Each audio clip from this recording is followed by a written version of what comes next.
everyone who's going to be watching later as well. Again, as usual, this episode will be available via a podcast. So thank you everyone who's here today. All right, so my guest today is Nilesh Oak, and we're going to be discussing the sort of the propaganda around the Aryan invasion. We're going to be talking about. Oops, sorry about that sound there. We're going to be talking about the sort of propaganda around the Aryan invasion. We're going to be talking about the evidence that is offered to support the Aryan invasion theory, and now the sort of more sanitized Aryan migration theory. And we're going to see as to what is the evidence against it, what is the evidence that lines up against it, and how we can actually approach this theory going into the future to be able to debunk it once and for all. So first of all, Nilesh, welcome to the show. Thank you so much. Thanks, Sham. All right, and my greetings to all the viewers. Absolutely. So again, let's start this, and let's try and look at this from a more holistic perspective than usually is the case with the proponents of this theory. So we'll in our conversation, as we were talking about earlier, we're going to try and approach it from a linguistic perspective, a archaeological perspective, hydrological perspective, genetic perspective, and we're going to look at the evidence that sort of stacks up literally against the Aryan invasion theory. So would you like to give us a background about how this theory came about and the reason why it persists to this day? Okay, so let's go back to late 18th century. Sure. Like so 1785 or so, and Sir William Jones was the judge in Calcutta, Kolkata now. Right. And when he started studying the Hindu law or many other things, just learning about Indian civilization, he came across the Sanskrit language. And that surprised him, pleasantly surprised him, shocked him. Right. And what was so shocking about it is because until then, people in Europe had an inkling. I mean, they could sense that the different languages of the Europe had some similarity. There is some connection. Right. But they had no methodical way of identifying what that connection is. And suddenly the Sanskrit, but also the Sanskrit grammar that came with Panini and whatever other works that were there, suddenly it started making sense to them. Right. And so that's the root of the Aryan invasion theory. So initially, not just Sir William Jones, but many others, at least the way they wrote about it, they thought like, okay, so Sanskrit seems to be the mother of all languages. Right. So maybe just by coincidence, they were possibly very close to the truth. And then suddenly the problem started, which is like, how can a language of naturally tanned individuals, the brown guys can be the language colonized of people. That's right. Yeah. That's right. How can it be their language? So initially, I mean, I won't go through the ups and downs. So initially, like India was considered the mother of all civilizations, and all that. So they by accident, I would say, but they understood it. Right. But then once they started getting into that superiority, or rather complex, Right. there is no, I say, my professor used to teach me, there is no superiority complex. If there is a complex, there is only one type of complex, that's inferiority complex. Right. And so when they started looking at these connections, now they theorize, they just made this up. And that's perfectly fine initially, because Right. that's how you make the theories, you put a conjecture, a guess, and then you want to test it. So they Yes. put a guess saying, it has to some artificial language, not artificial, some imaginary in their mind, a language existed called Pi, Right. the Proto-Indo-European and all that. It was called Proto-Indo-Aryan and all that. And from there, all the languages came, Sanskrit being one of them. So Sanskrit was considered a sister language. Right. So that is the origin of it. And, then, I don't want to go through the other details because there's a lot of interesting stuff, because they have moved away from it. And Sure. we'll talk about why they moved away from the linguistics as the basis. Well, by the way, that still lingers, because if they totally give it up, then they have nothing left. Right. Because they have to still stick to the language, because one of the biggest trouble they have is all the ancient knowledge that exists in India is in Sanskrit, like the Rigvedic Sanskrit, Ramayana Sanskrit, Mahabharata Sanskrit, and that allows us to basically define the antiquity of Indian civilization, Right. and that essentially instantaneously destroys Aryan invasion theory, Aryan migration theory. Right. So, and it makes sense as well why this lingers today. Like you were saying, that there's in Europe, there's the aspect of that racial superiority. So it's in some circles, obviously not everywhere, but they want to hold on to that idea of that superiority, racial based superiority, because if they accept the fact that, okay, maybe a large percentage of our ancestors came from, these so-called brown countries, so-called brown people, then that whole facade of racial superiority, or that this race is completely different from this race, it falls apart. So that's one reason. Another reason, which is more relevant to India and her civilization, is that whole Aryan Dravidian divide. The entire edifice that you've constructed of this, oh, these people came from here, and now they are the upper caste, and all the other middle to lower castes are all indigenous people, and so we must fight these, crazy upper castes, whatever. That entire edifice collapses if this theory collapses. So I can understand that the proponents of this theory and people that have a vested interest in promoting these divisions within Indian society, they have a very strong interest to keep this theory alive as long as they can, even if it amounts to basically beating a dead horse, which is a similar analogy at this point. So let's look at some of the evidence that is offered, and then some of the evidence that counteracts it. So let's start with linguistic. There was a very good chat of you that I would recommend everybody who's watching right now to go check out. It's on the Swadeshi Indology channel. And you were talking about the Aryan Invasion Theory and the various evidence that's available debunking the Aryan Invasion Theory. And you mentioned that the Aryan Invasion, like you said just now, that it was initially proposed on the basis of linguistics, right? So let's see kind of how that tracks really. Like, is the linguistic theory holds up? So what would you say about that? Okay. So let's look at the four components of Aryan Invasion Theory. Sure. And what is good about these four components is, actually, even if one of them can be shown to be false, the whole theory falls. Right. The whole theory is falsified. And we can show that all four of them are false. Right. Okay, with so much evidence that we will need thousands of hours of these Sure. talk shows. So the four components are who, when, where, and what. Okay, so who, according to this Aryan invasion theory, and we'll stick with invasion for now, we'll say why that it became migration theory. Right. So, so the theory says the people who considered themselves or called themselves Aryan, as if in a race, okay? Right. Okay, they came, so that is who, they came from somewhere outside India to inside India. Right. And when we talk of India, for the benefit of our viewers, it's very important they recognize we are not talking the India of today, the post 1947. Actually, the India, you have to go all the way from Iran, all the way to like Sri Lanka, Thailand, and so on. Yes. But even we'll come back to this, which is the Central Asia, like Tony Joseph talks about this Central Asia theme. But if you look at the Turkmenistan, the Kyrgyzstan, that Uzbekistan, even the Kazakhstan that he refers to in one of the video that, I happen to see, like I have not seen much of what he has done or what he talks, but small video. And if you look at the Indian references, but even Greek references, like that goes back 2000 years, that region was called Uttarakuru. Right.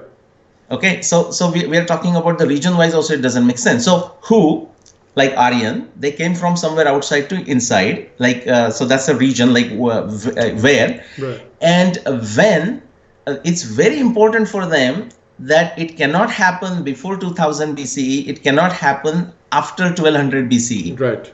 It has to happen there, Right. And so that is like when. And the last one is the linguistic part, which is to say the theory claims that either these Aryans, so-called Aryans, either they brought Sanskrit with them to India, or they brought the precursor to Sanskrit. So whatever language that eventually became Sanskrit. So these are the four elements. Yes. And then we can just go one by different disciplines of science and show why that is just not true. So I'll just give you linguistics and then I'll give it back to you and you tell where you want to go. So linguistics wise, two names I'll mention, or rather three names. One is Shrikant Talageri. Right. Many of the viewers might have heard that. If not, they should. He has written 3 books, and they should pick up definitely all 3. Yes. and start reading them and multiple readings of them. What he showed, and this is the beautiful part, what he showed using the same laws, whatever linguistic science that the Western Indologists were claiming, using the exactly same laws, using Rigveda, he showed that if there is a migration of a language Right. that happen, the changes in the languages and whatnot, if at all it happened, and it did happen, of course he says that, Sure. it happened from inside India to outside India, no ifs, no buts. Right. Okay, using the exactly same rules, everything that they were using. So basically that shut them up. Sure. Basically they were down. Can you give us a couple of examples of how it shows that the movement of language happened actually from India rather than the other way around? Well, I will not go into linguistics. First thing, linguistics is not my forte. Okay, sure. Okay, so that's area. But what he shows is, if you look at the Rigveda mandalas, so because Rigveda is the oldest, even they assumed it, and Right. actually it is true, but they don't know how old. Actually, many of our Indians don't know how old is Rigveda. Right. We have very extreme things. One thing is like it's a apaurushaya, meaning it was always there. Right. That is one claim. The other one is, of course, their claim, which is what, 1500 or 1200 BCE. The truth is somewhere in between, but it's Right. very impressive. But what Shrikant Talageri showed is that within the Rigveda, if you look at the oldest mandalas, for example, there are 10 mandalas in Rigveda. So 1, 2, 1, 2, 3, 4, 10. Right. But that is not the sequence they were written. Right. Or the composed, whatever you want to call it. The oldest mandalas are 637, for example, then 42, then 589, and then after a long gap, the number 10. And the first mandala has verses from the very oldest to the very youngest. Right. What he showed is that the oldest verses refer to the eastern part of India. Oh, wow. And yeah. And as you go towards the youngest mandalas, actually it goes towards northwest. Interesting. So the Ganga and all that, and then we'll get to the hydrology evidence and we'll talk about this. So Sure. he basically decisively falsified all the linguistics arguments. Right. Okay, there is this whole story you might have heard where Michael Witzel of Harvard offered him a fellowship if Sri Shrikant Talageri was willing to change his views. I mean, that Right. was the deal that was offered to him. That's And he, of funny. course, he did not take it. Right. Right. That's the one. But other two researchers I want to mention, like, they are, I would say they are shy. They do a phenomenal research, but in terms of publicity, they don't spend much time. Sure. Or they have not written any books yet. That could be one of the reasons. One is Sudarshan and his brother Madhu. I think Madhu is in America somewhere. Sudarshan Okay. is back in India.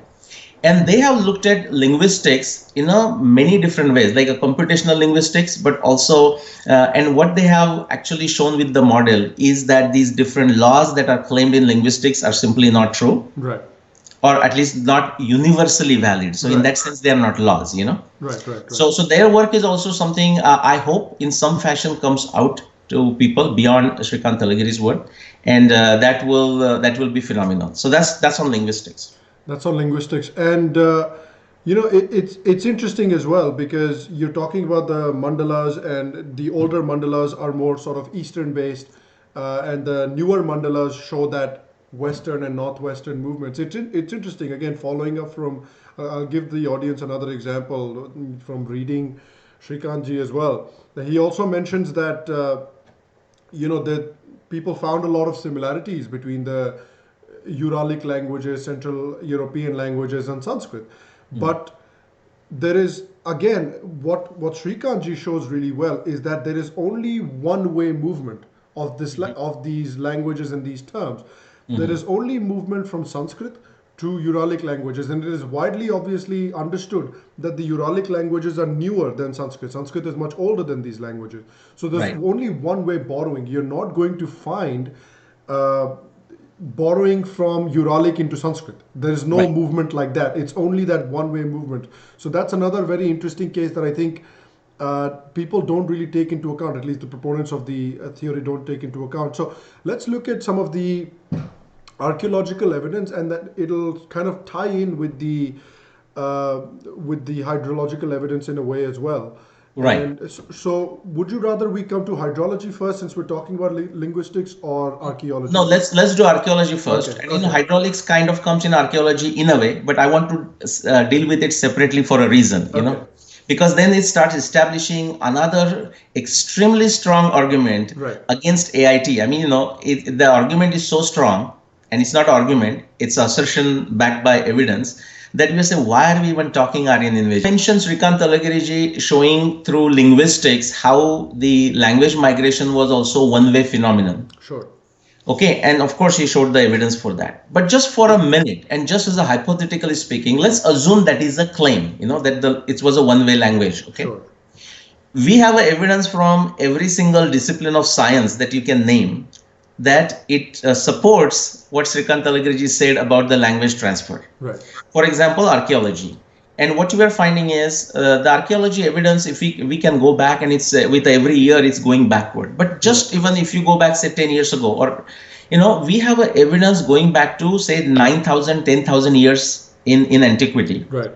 Which shows extremely continuous civilization in India with no disruptions, like, even the technology, how they use the languages, how they used agriculture, everything, even simple technology. Even like the religious sort of, symbols as well, whether you're looking at the Pashupati, whether you're looking at women with vermilion in their foreheads, whether you're looking Bangles. at the cows, the bangles, all of these things Correct. are available before this so-called Aryan invasion. So what culture did they really bring? If we're talking about they brought this entirely new culture, there's no evidence of it. There is no, we cannot find, just unless you go back last 300, 400 years, Right. or like with some Islamic invasion, say 1,000+ years, Sure. you don't see that. And see, the Islamic invasion is also, the religious aspect is something that came new. Yes. Because otherwise, the residents of all those say Middle Eastern countries, they have this influence of Indian civilization, and we may not have time to go into it. But so there is a continuous civilization within India based on archaeology. And frankly, that is like work of many researchers, but B.B. Lal, the whole Sindhu Saraswati civilization, Harappan civilization. And what that did is that was actually the reason. So in fact, what the proponents of Aryan invasion theory did is, because when the linguistic force started falling, like their argument started falling, they tried to support it by making it up. It is such a humorous thing to read their evidence. They will write for pages, and you say, where is the evidence? Supporting like as if there is archaeological evidence. Right. But this archaeology research showed that there is no evidence. There is a continuous civilization here, and if there is the evidence, it is again of transfer from India, like beads and beads with the holes and some technology, zinc, and many other materials from India to outside, but not the other way. Right. That is when, and then initially they had claimed this Harappan as like, Aryans coming and invading it and all that. So when that didn't work out, they had to run away from the archaeology arguments. Right. In fact, that is what forced them to turn it from Aryan invasion to Aryan migration, meaning they came, but they did not leave any archaeological evidence, which is what they had to. They basically admitted it. So the initial argument behind Aryan invasion, right, was that they had found these couple of skeletons somewhere, and they said, one of the skeletons or a few of the skeletons have some cracks in their heads, which basically means that there was this incredible, huge war. Yeah. Which, again, if you think about it, just from a scientific perspective and just from an empirical perspective, it is such a giant leap to make. We found 2 or 3 little skulls, broken skulls. That means that there was a huge war here. Like, that's such a silly leap to make, first of all.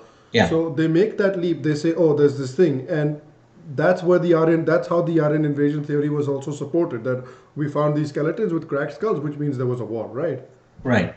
And see, and that is a problem of the scientific acumen, Yes. And that is a problem everywhere. Even ourselves, like say, for example, in terms of, even if when we understand why Aryan invasion theory or migration, whatever they want to call it, is utter nonsense, to get rid of it, what we Indians need to do is to build our scientific acumen and logical reasoning. Otherwise, this will also bother us. Like another article comes, another genetic study comes, and then we suddenly go, oh my God, what does this supposed to mean? Right. And in fact, my friend, Dr. Shiva Shastri, he says it. So for example, migration is not an issue. The migrations are happening back and forth.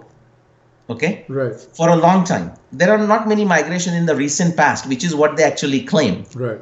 But there are migrations happening from India outside for a long time. So if some of them who have these connections or just come back to visit, like we go back to India, nothing wrong with it. I mean, that's a Right. welcome thing, But that will not prove any of this, So Right. that's what we need to understand. So by the way, the archaeology evidence so made them change from Aryan invasion to Aryan migration. Migration. Now that is their defeat, but they gave a golden touch to it. They say, okay, okay, we'll just make an adjustment. So that's the second one.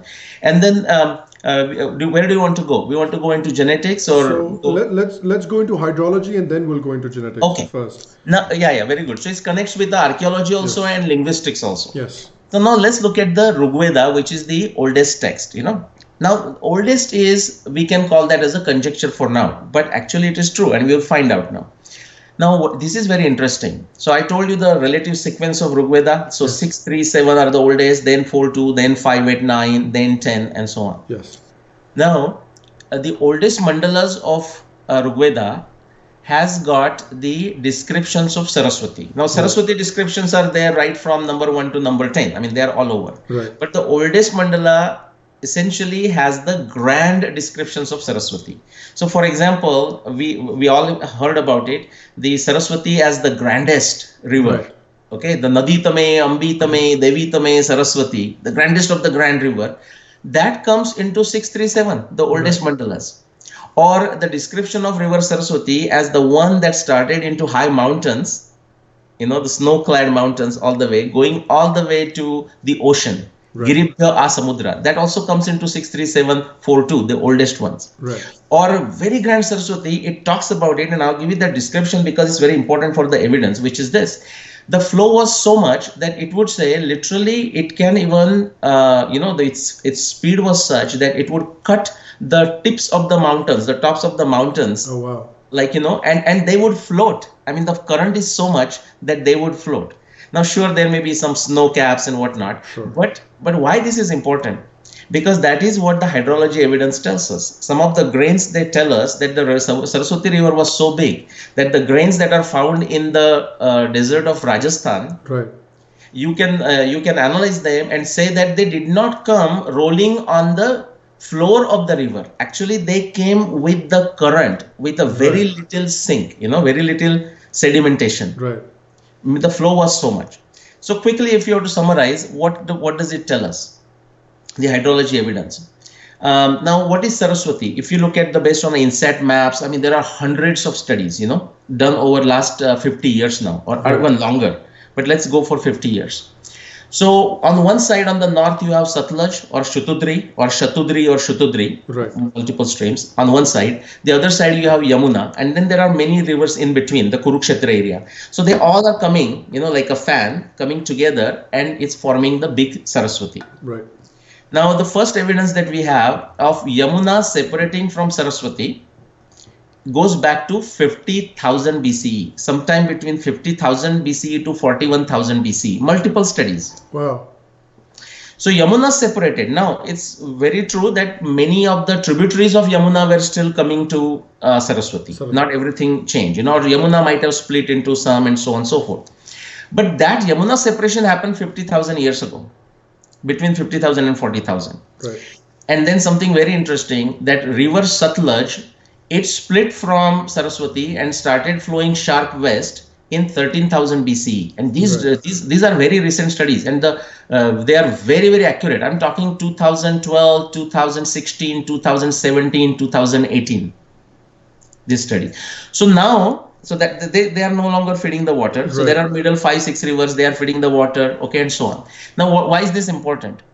Because you find that from the INSAT maps and whatnot, this grand Saraswati was as wide as like 20 kilometers wide. Wow. When it was grand. But suddenly it shrunk to significantly shrunk around 22,000 BC. For simplicity, we will call it 24,000 years ago. So the grand Saraswati of the oldest mandalas of Rigveda 63742 is no longer there after 22,000 BC, in last 24,000 years. Right. That is so powerful evidence. And then, of course, when we go into other aspects like astronomy and whatnot, Mahabharata, Ramayana, we'll talk about how this Saraswati was rejuvenated. Oh wow. Okay. So Saraswati, for example, if you are familiar, have you heard of Michel Danino and his book Yes. The Lost River? Yes. It's a very good book. Especially, it is good for this reason. Actually, some of its conclusion for how old Saraswati was or is, they're decisively false. Okay. But I'm saying still the book is good, and it is for this reason. It's a very hard, in a lot of hard work that he has put there. The memory of Saraswati was into very much an Indian psyche until like 100 and 200 years ago. Right. That's the beauty of it. Or they literally knew the path of that river, and so on. And one of the reason is it did got rejuvenated. It did get rejuvenated sometime after 9000 BC to say until 3000 BC. Right.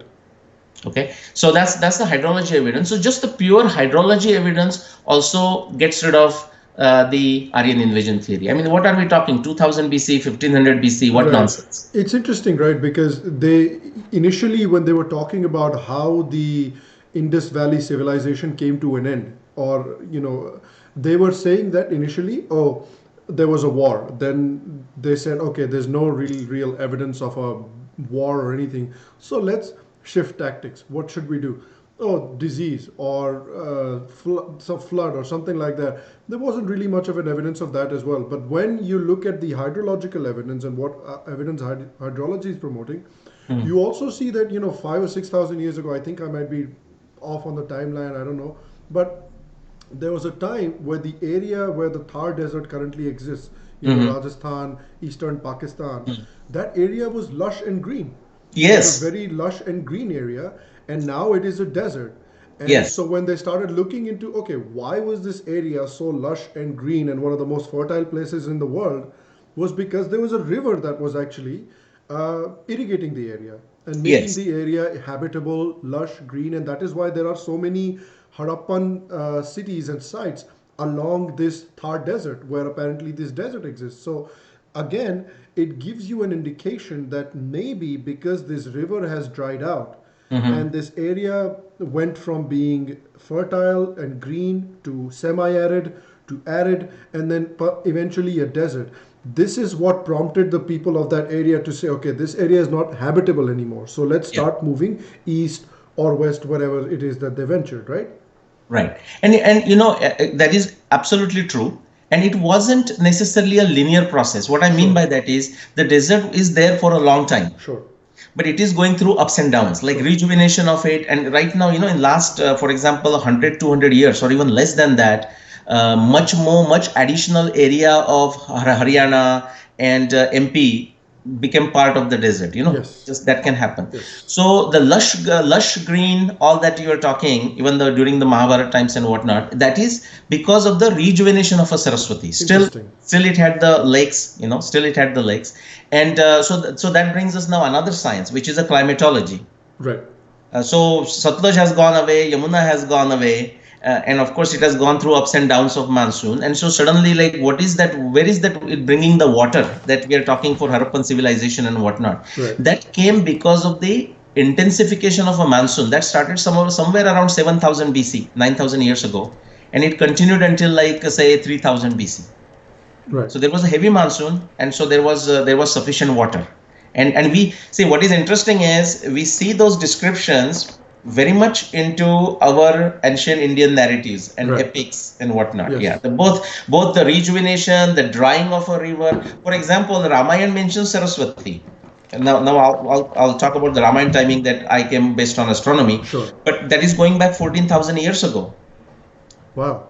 Yeah, but that time Saraswati is mentioned, but it's no longer, even in 14,000 years ago, it's not the grand Saraswati. Interesting. And now we have the evidence, because Right. it shows 22,000 BC is when it stopped. So that's the hydrology evidence.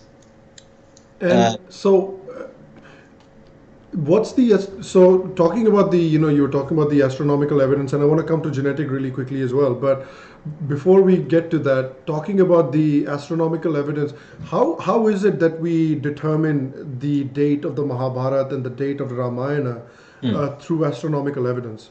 Okay. So, I mean, the logic, the basically, as far as the logical reasoning goes, it's not any different than let's say we want to find out, say, Lokmanya Tilak. This is my typical favorite metaphor, Right. Lokmanya Tilak, Mahatma Gandhi, and Swatantrivir Savarkar, Right. If somebody makes a claim that they came together in Pune and met in 1923, Right. immediately we will able to say that that claim is false. Okay. And the reason is one of the three, Lokmanya Tilak, passed away in 1920. Right. So he cannot be there in 1923. So I'm just saying, just like that kind of evidence we find in astronomy. So just to summarize, what I did with Mahabharata is that I extracted every single astronomy evidence I could find. It amounts to more than 300.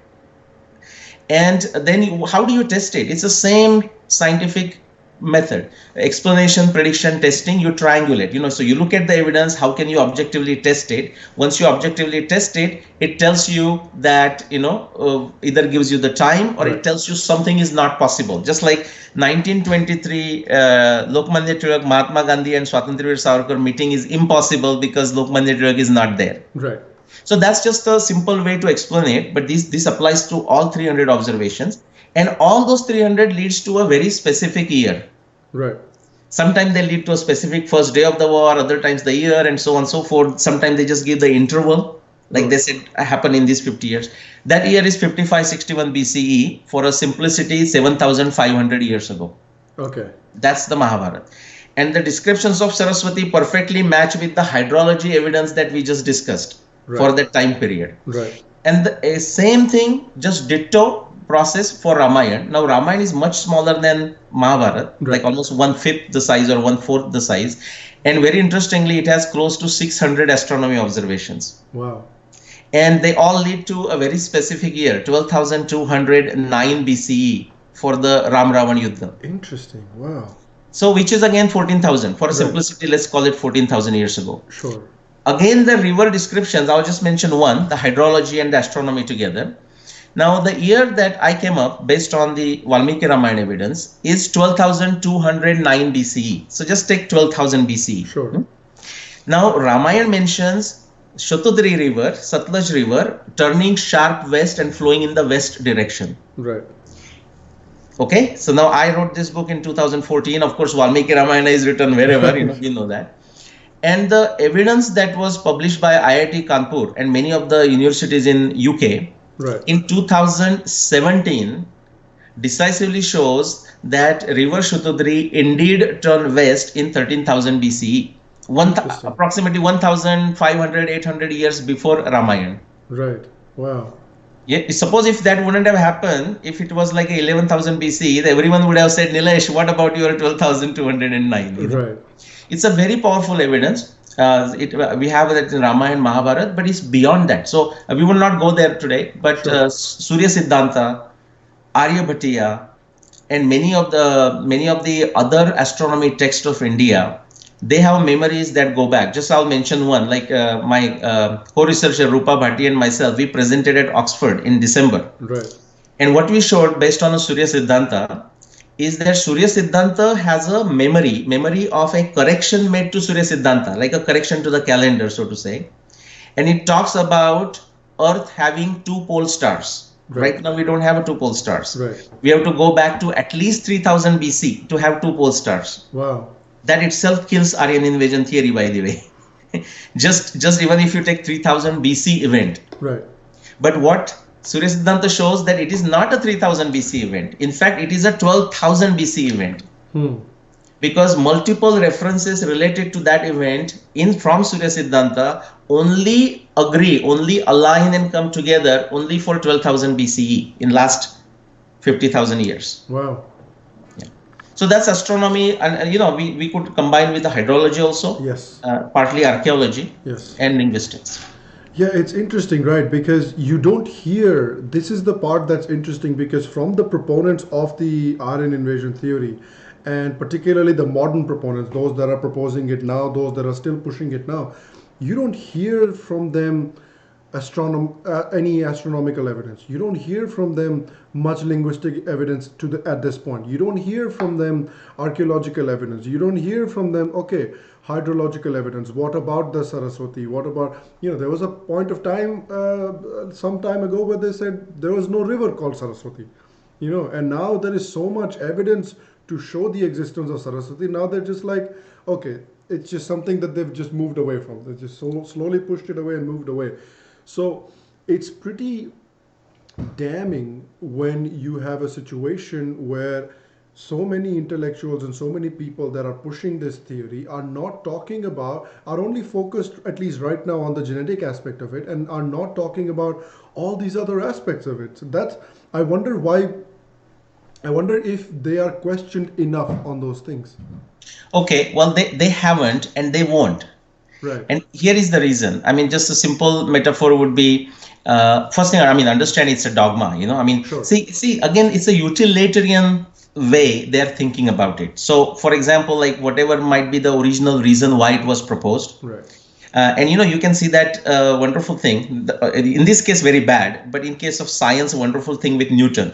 Right. So when Newton proposes 3 laws, there is a reason why he could propose something that the others could not.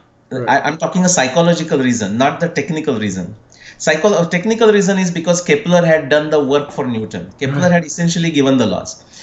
But what Newton said is this, because until then, people were thinking in a very religious setup, like why the motion exists. In fact, the whole cosmology has to do with the motion. Right. Like everything else seems to be steady, but the planets, these are the troublemakers. Right. They are moving, and I don't understand why they are the one only moving. So it was the motion, the problem of a motion. And it was a very old problem even in the West, for at least 2000 years. So what Newton kind of came up with is a pragmatic approach. He said, let's not worry why motion exists. I'm just putting it in a simple fashion. Sure. Let's not worry why motion exists, but since it exists, let's see how we can use it. Right. And I call this AIT dogma, so like, they have got this dogma. They know it is a dogma, I mean, I'm willing to tell, if you ask them privately, they might agree. Right. But they said, you can, just like in politics, we can make a use of this. Right. And so which different areas I can make a use of this? Okay, so Dravidian, how breaking India. So Dravidian versus non-Dravidian, right. So okay, let's use that into show them that they had nothing and they received everything from outside. Okay, Sanskrit is a daughter language of PIE. Right. So wherever they could superiority, we knew the science before, then we gave it to you. You didn't know anything. Right. So wherever they could use it, so that is the answer. I mean, you know it, but that is the answer why they don't talk about it. They hydrology evidence and astronomy evidence, and they will not talk about it. Right. Because if they talk about it, their game is over. Right. In fact, their game is over with linguistics. Yes. Their game is over with archaeology. And obviously, the third frontier, that is like, they're hoping, they know that they have lost that battle too. Right. But what they're hoping on is basically the ignorance, or I would say the willingness of, I would say, just for talking for India, sure. The willingness of the Indian educated people. Right. I'm saying educated because they have at least the ability to understand what these other theories are, like genetics and whatnot. They're banking on the ignorance of Indian population, right, or laziness of Indian population, I would say. It doesn't take, you said, I mean, genetics is not your forte. And, some cases we are not good at something. Like, sure. I realize I'm not good at linguistics. Sure. Okay, so it's good to know your limitations too. But genetics, I mean, astronomy is not my area. I'm a chemical engineer by profession and a business person, sales guy. I sold everything, plastics and aircraft engines and whatnot, for so many years. But it's not a rocket science. I mean, honestly, rocket science is not that complicated either, by the way. But you can learn anything. And once you get into genetics, I mean, we'll talk about that. So back to your point, why they don't talk about it. They will not talk about it. Again, the metaphor would be, if somebody is truly sleeping, and maybe like a deep, someone who sleeps deep, like Kumbhakarna. Right. Granted, it's difficult to wake that person up. But with a lot of effort, even that can be done. We know that happened in Ramayana. Right. But what do you do if someone is pretending to be asleep? And that is the problem with especially the Indian sepoy of the Aryan Invasion theory. Right. They have an agenda. They have a very specific agenda, and they are banking on the ignorance or a laziness of Indian population. Right. If that changes, and we don't need a huge number, but if that changes, it's just going to go away. They will shut up, you know. In fact, they will start writing because they are into money making too. They will start writing the books, basically falsifying whatever the nonsense they have written so far. Exactly. Exactly. And there's also that aspect of, you write the books that support the theory, which is going to get your, books displayed in all these universities. You'll be invited to come and give talks, and you'll be given, seats and stuff like that. So there's that monetary and prestige incentive as well of falling in line. Well, there is more than that. See, for example, just the university talk and some positions. I mean, no, they see there is so much money into this whole Breaking India campaign, so to say. So much money. I mean, I was this weekend, just past weekend, this Saturday, I was at my friend's place. I don't know if you have heard the name Desh Kapoor. He writes the blog drishtikon.com or drishti.com. Anyways, that's a sidebar. Amazing stuff he writes. So I was at his place, and he was introducing me to someone, and he was telling them about the original work I have done, and so on and so forth. And he said, except Nilesh is in the wrong place. He said, if what he is doing, even the 1% of that originality he would have shown only in the other direction, I would be like a multi-millionaire. Yeah, exactly. So my point is, beyond even simple university offers and some lectures, there is so much money that is ready to be poured in for these kind of activities, and that is the motivation for these people. I mean, they know. I mean, we can sense it, that they know what they're talking. They know that they're. It's like in politics, sometimes. I mean, I don't want to get into politics, but you'll see what they will say. I mean, here, Republicans and Democrats, right? I mean, they will just say like blatantly, and we say, what are you talking? It's almost like they know what they're saying is wrong, but they have to double down on it for certain benefits that they get from doubling down on it. Correct. And the benefits are immense. What the benefits that they are entitled or they get are immense. Yeah, it's like, to an extent, and I know this is a controversial topic, but in America, people, not everybody, of course, but there are some sections of Republicans that say that man has absolutely no effect on climate change whatsoever. And climate change is a hoax created to basically drain America of money, and which is patently untrue. But the thing is that for them, there is definitely a monetary incentive and a political incentive to be able to keep doubling down on it, despite their claims being completely hollow. Now, this is a bit of a digression, but I'll just make a point on that. Because I study climatology and because of all this hydrology and going back like thousands of years, actually what you'll find is there is evidence. I mean, there is a global warming, fine, but short term. But there is also evidence on the other side. Sure. Not necessarily cooling, but if you look at a bigger picture, like go back for like 20,000 years. Sure. What you may find is that there are times when the temperatures have gone even higher than what we have today. Yes. And they have come back and so on. But what is happening is, whether Republicans or Democrats or whoever, even Democrats are making money. Yes. On the fear of a global warming. Yes. And they are making money. Al Gore, right? Al Gore is the world's first green billionaire. Nobel Prize, right? Yeah. I mean, what? So, I mean, that's a totally different area. But the point is, so same thing. I mean, but it's a good metaphor, by the way. So the global warming, so whether it exists or not, it's a hot issue. Let's use it. Global warming, Nilesh, what I was referring to the fact that they say man has absolutely no effect on the earth and the earth's resources and the earth's temperature and where the earth is going. Which is not true. Like, I agree 100%. Right? Yeah, that is patent. What they're saying, that part is patently false. Yeah. In fact, Nassim Taleb gives a very pragmatic approach to this. He said whether there is a global warming or not. Yeah. Okay, because the evidence does come from both sides. I mean, I have looked at for a long time. But he said it makes common sense to do less pollution. Yes. To use less fuel, Right. So, but the common sense approach may not make money. Exactly, that's what it is. Same thing here. The Aryan Invasion. I mean, if people, you don't have to belong to certain ideology or anything within the Indian context. But if you are honest person will not able to talk about Aryan invasion, Aryan migration, whatever, with a straight face. Right. Will not able to talk about it. Right, right, exactly. And so let's look at that other, the new sort of bone of contention with the Aryan invasion proponents, which is genetics. So Mhm. first and foremost, why is there, or maybe that's just in public perception, but why is there this public perception, let's say, that there is so much confusion over genetics when it comes to Aryan invasion or no Aryan invasion? Okay, great question. Like that is true for many other disciplines, but especially in genetics. What happens is, of course, there is that hard data. Right. Like, you take samples like gene sample from different individuals, you catalog them, you study them, and you find their profiles. Right. So that's the hard evidence. But once you have this genetic banks, you can call it, of Right. this data, how you start analyzing the data, and that is where the problem begins, Right. because it's very heavy in statistics. Okay. And also when it comes to inferencing, the common man cannot, so what they will do, look, they say, for example, if you looked at genetic papers, component 1 and another component, dimension 1 and a dimension 2, people don't know what people are talking. Dimension 1, dimension 2, haplogroups, people may Yes. understand haplogroup.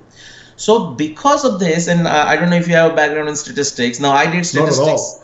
My background is chemical engineering. I did statistical thermodynamics for my, graduate research and whatnot. But I dealt with statistics for many years now, 20 years. I was in the top 5 Fortune companies. I was considered the guru for the master executive trainer. Right. And I was involved in many products. The reason I'm mentioning, not to boast myself, but what happens is many times in a corporate setting, I used to tell the executives, so sometimes they're saying, hey, this is what I want to, this is what we need to do, present it. I'm saying, okay, do you want to present the truth, or this is a certain point of view that you must present? That happens in a business. Yes. I said, because if you want to present something, tell me what you want to present. I will make up a data so that it can be done. Right.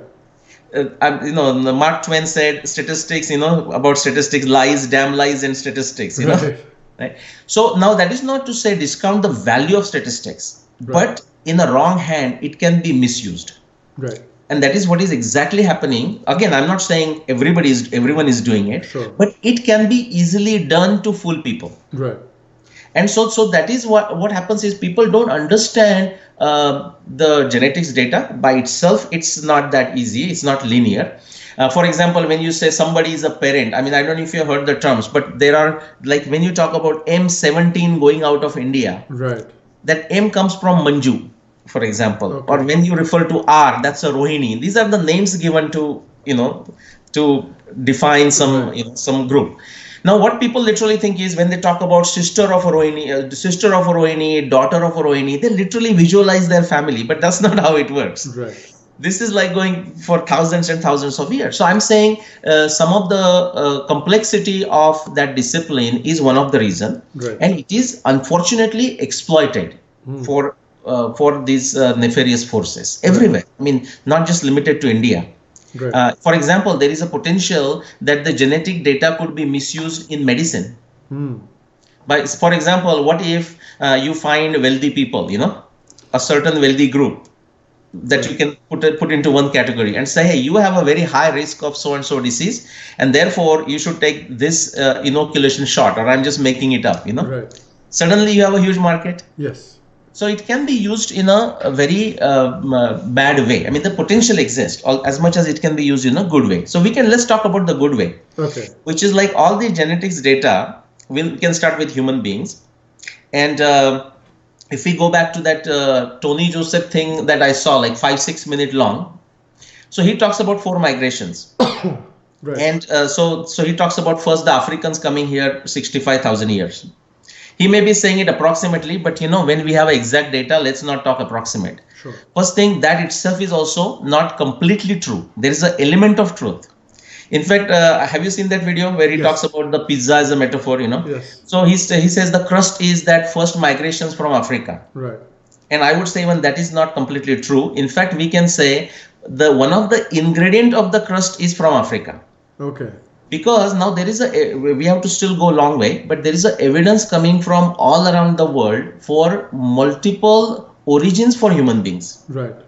multiple species of Homo sapiens, Homo erectus, and all of that living Interesting. together, coexisting. And more. I mean, I don't know, just recently there was a data from Vietnam or Philippines, northern Philippines, and it's just coming like every month. I mean, I collect all those papers. Right. So that is happening. Have you heard of Narmada woman?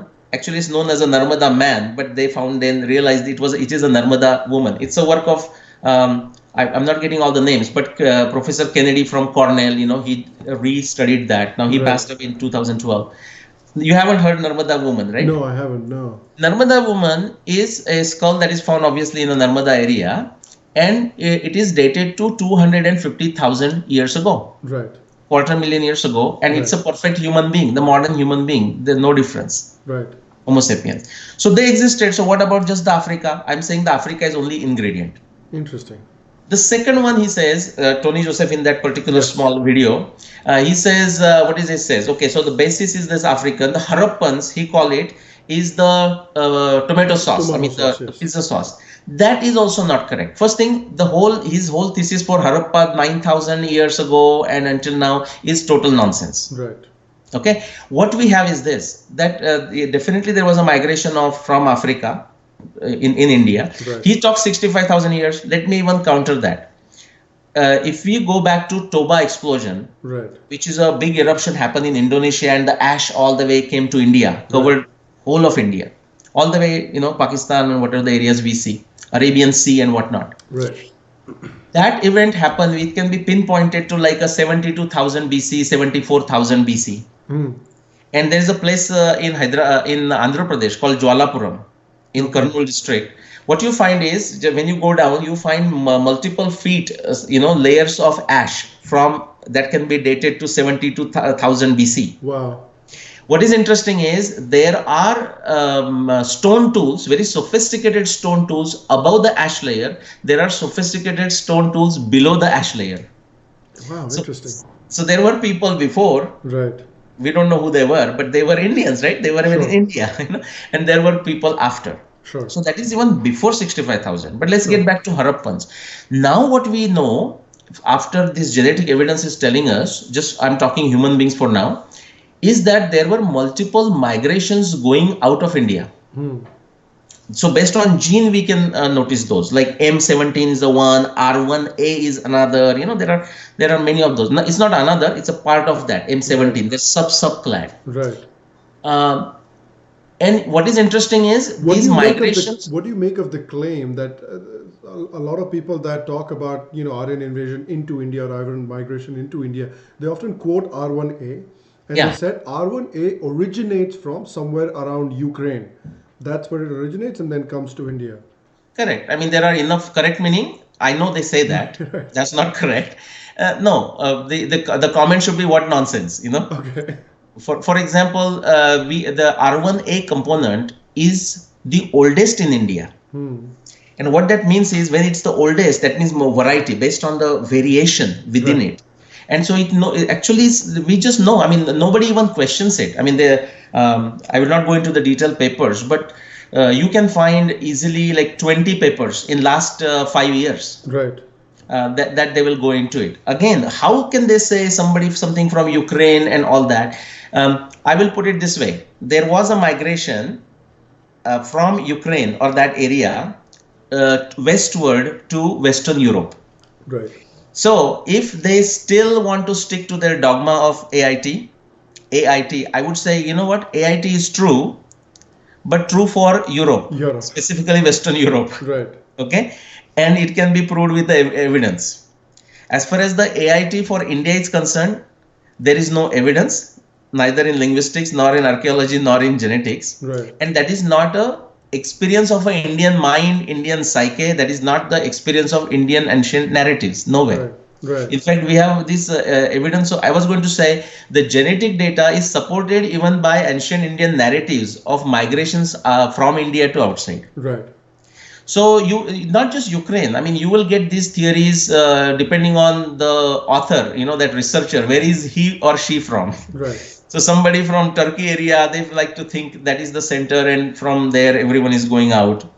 Uh, even when they do all these shenanigans with the statistics, they have not been successful. But that's why I want to give a word of caution, which is this. What is happening in genetics? We are just scratching the surface. As the resolution gets better and better, we will able to possibly see. I'm not just talking Central India, Central Asia, or anything from around the world. So, for example, as the resolution gets better and better, don't be surprised if you find a Peruvian gene, let's say the native Peruvian Inca gene into India, coming to India at a certain time. You see, it will surprise and shock these AIT walas. Right. It will not surprise Indians. Right. Because you go to Ramayana, Sugriv is talking of the geography all the way to Chile and Peru. Interesting. So it will not surprise. There was a back and forth communication. There was a back and forth transfer. Right. In fact, we should be very happy when we find evidence like that. Right. Even ditto for Central Asia. Right now, we haven't found any evidence, although these guys are shouting for no reason. Right. Right. But even when we find the evidence, that doesn't prove Aryan invasion theory. Right. That simply proves our ancient Indian narratives that there was a back and forth communication, back and forth business, commerce going on.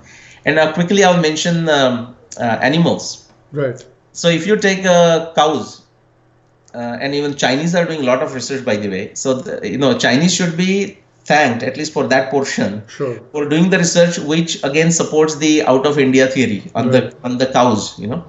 So the zebu cow. You find the evidence for going out, the Taurus, the different breed possibly, but again the zebu to be the origin of it. Right. So the cow migration, the cattle migration is from outside. We get tons and tons of evidence of that. Even the simple, I don't know if you heard domestic mouse migration. Yes.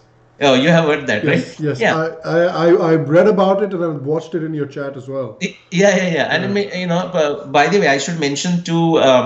There are many, but I should mention a few names in the genetics. Right. Okay, I do it as an indirect one because I'm working on the antiquity of Indian civilization, and so I use it as a corroborative evidence. Like genetic by itself is not my focus, but some wonderful people who are working on it.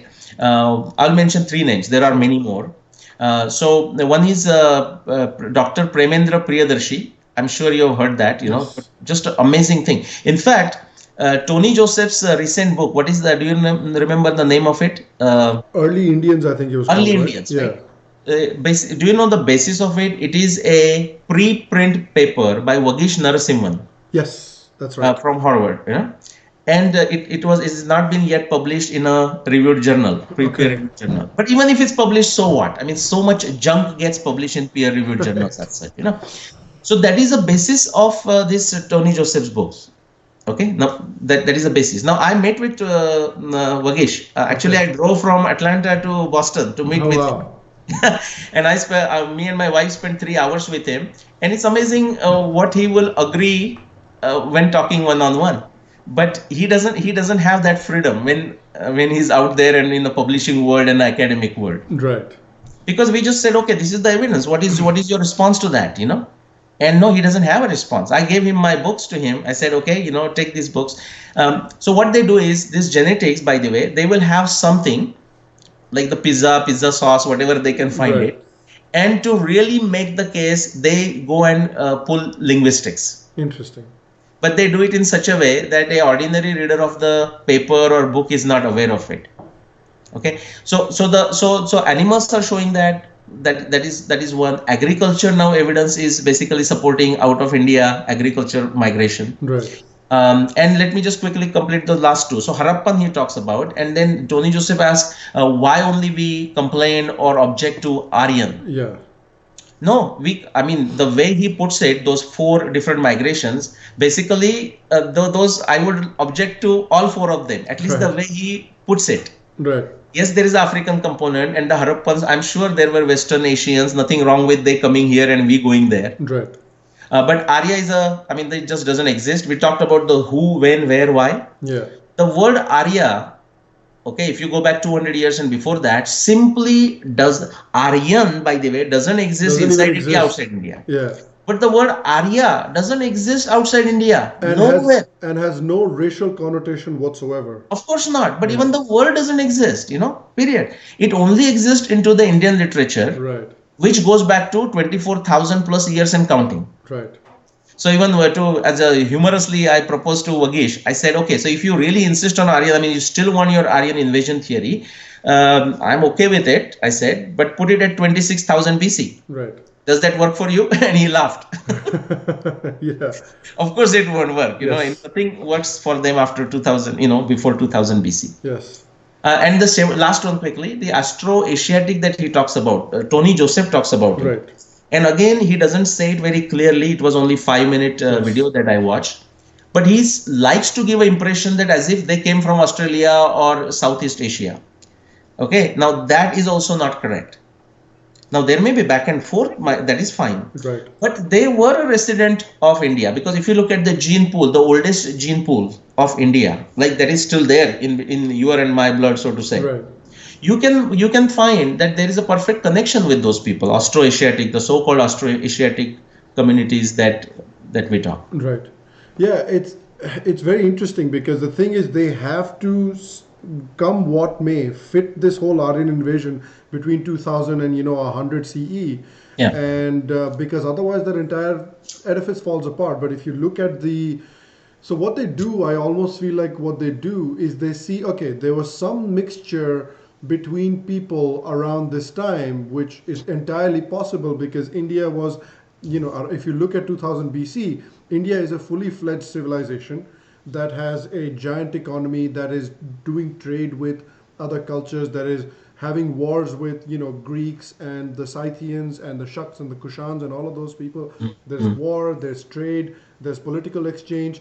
So there's obviously intermarriage and intermingling that is happening in those areas as well. So then you're going to find some people who have that intermingled DNA, and you're going to say, okay, because we found a few people that have that intermingled DNA, that means that this entire population is foreign, right?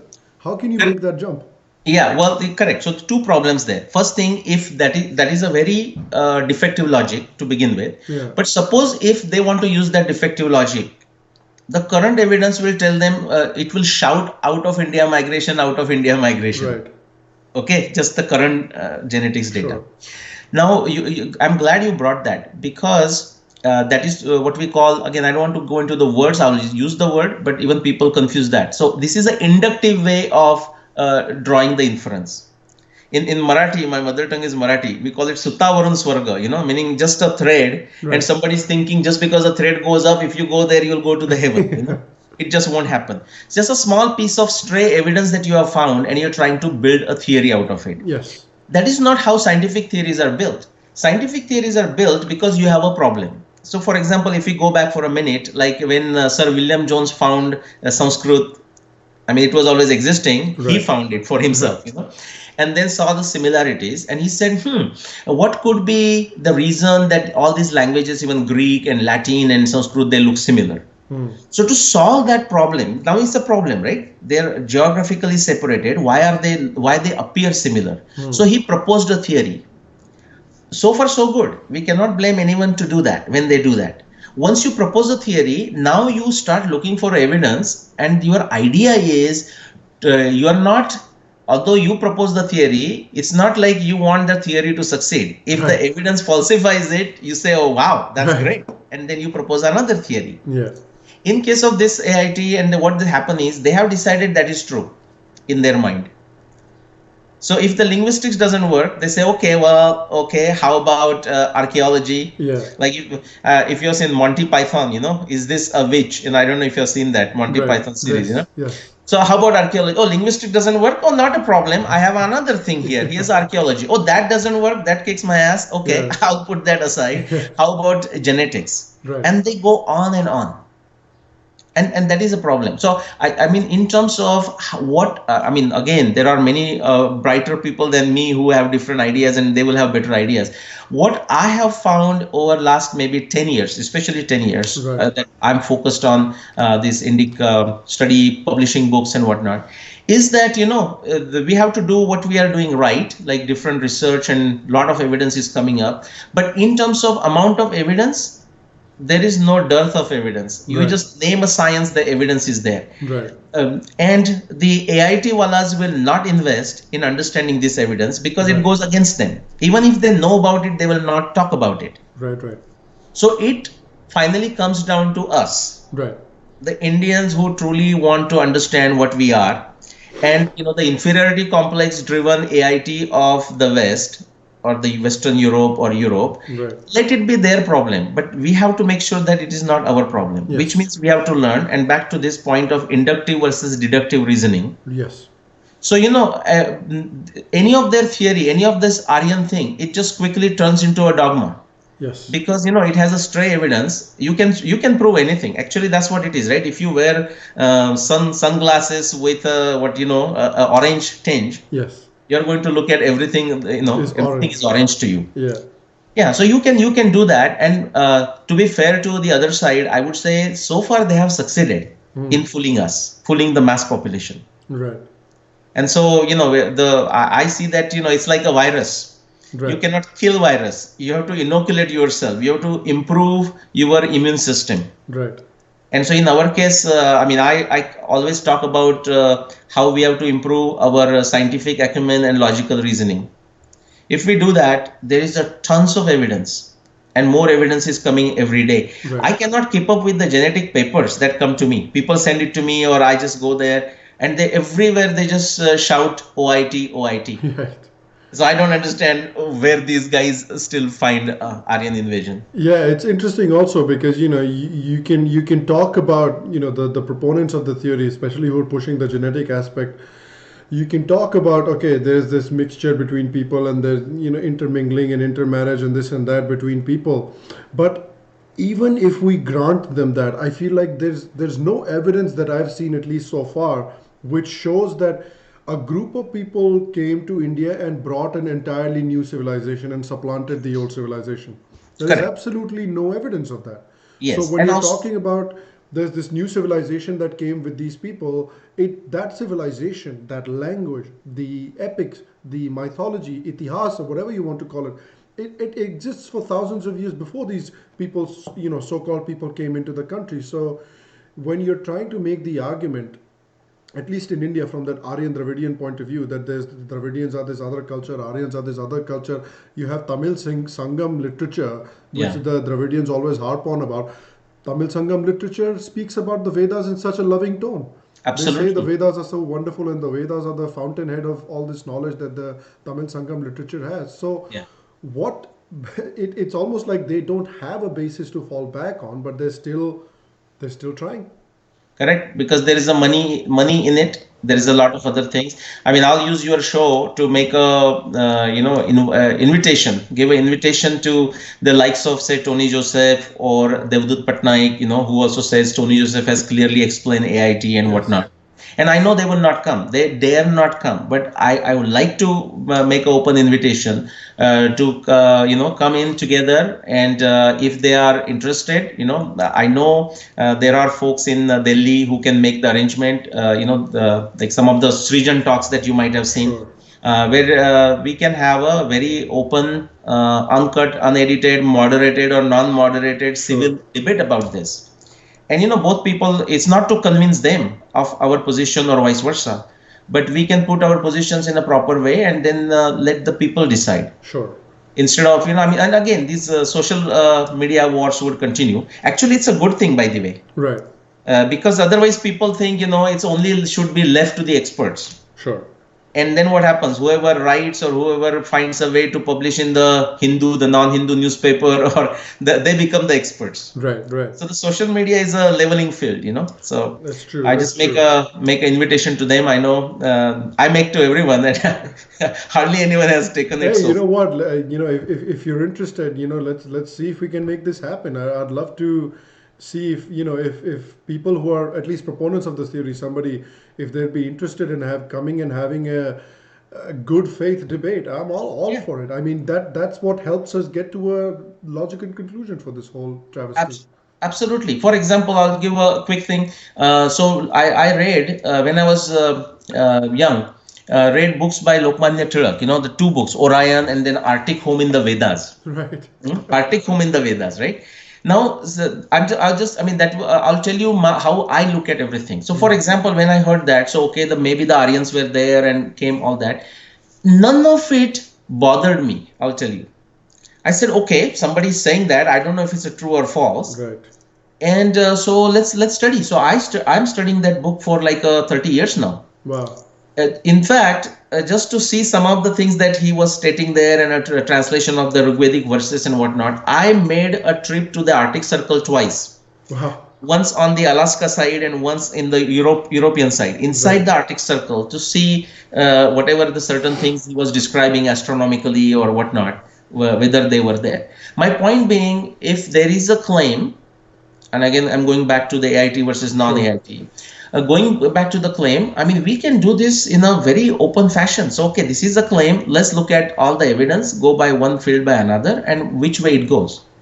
So it wouldn't have bothered me when I started working on the Mahabharata. Like, is it really a story or somebody has written a fiction? I didn't have anything. Okay, I mean, I wanted to find out whether it is a fiction or whether it's a real story, and every Right. single evidence took me towards that it is a history, it is a itihas. Right. So if there are people, yeah, we can do that. Okay, no, that's perfect. I think we've been relatively thorough in this episode with trying to present the different facets of the claims of the proponents of the Aryan Invasion theory and the evidence that sort of stacks up against it. And I think it's a very good idea that you mentioned, Nilesh, as well, about having these good faith debates about let's try and settle this, rather than you speak over there, they speak over there. Mm-hmm.